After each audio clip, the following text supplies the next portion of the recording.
नमस्कार साथियों, आज हमारा विषय है विशेषण।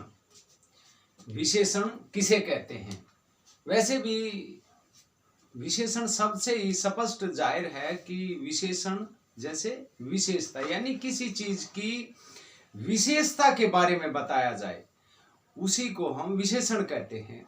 यानी जो किसी नाम की विशेषता बताए उसे विशेषण कहते हैं। आइए देखते हैं, ये है विशेषण। इसका प्रश्न है, विशेषण किसे कहते हैं? संज्ञा या सर्वनाम की विशेषता बताने वाले शब्द को विशेषण कहते हैं। संज्ञा या सर्वनाम की विशेषता बताने वाले शब्द को विशेषण कहते हैं। जैसे वह अच्छा लड़का है, तो इसमें लड़के की विशेषता बताई जा रही है। अच्छा, वह अच्छा लड़का है, वह ईमानदार लड़की है, वह धीरे चलता है, वह तेज दौड़ता है।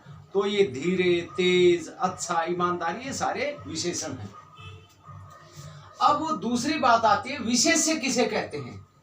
जिन शब्दों की विशेषता बताई जाती है उन्हें विशेष्य कहते हैं। यानी वह एक अच्छा लड़का है, यानी अच्छा तो हो गया विशेषण, और वह जो है वो विशेष्य है। यानी जो संज्ञा और सर्वनाम जिनकी विशेषता बताई जाती है, जो संज्ञा और सर्वनाम है वही विशेष्य है। अब आते हैं विशेषण के भेद। विशेषण के 4 भेद हैं: गुणवाचक विशेषण, संख्यावाचक विशेषण, परिमाणवाचक विशेषण, संकेतवाचक विशेषण। जैसा कि इनके नाम से ही स्पष्ट होता है कि गुणवाचक विशेषण, गुण का मतलब जो किसी के गुण दोष के बारे में बताया गया है उसके अंदर। संख्यावाचक जो संख्या के बारे में बताए। परिमाणवाचक जो उसके परिमाण के बारे में बताए, और संकेतवाचक जो उसके और संकेत करे। गुणवाचक विशेषण कौन से होते हैं?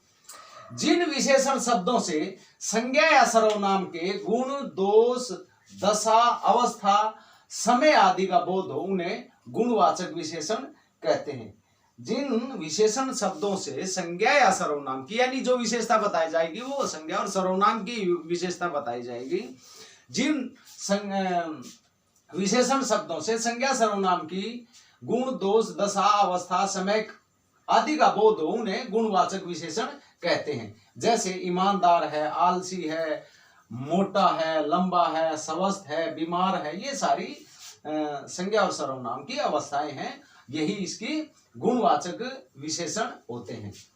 दूसरा है परिमाणवाचक विशेषण में जिन विशेषण शब्दों से संज्ञा या सर्वनाम के नाप, तोल संबंधी मात्रा का बोध हो, यानी नाप, तोल संबंधी मात्रा का बोध हो, उन्हें परिमाणवाचक विशेषण कहते हैं। परिमाणवाचक विशेषण के 2 भाग हैं: निश्चयवाचक विशेषण, अनिश्चयवाचक विशेषण।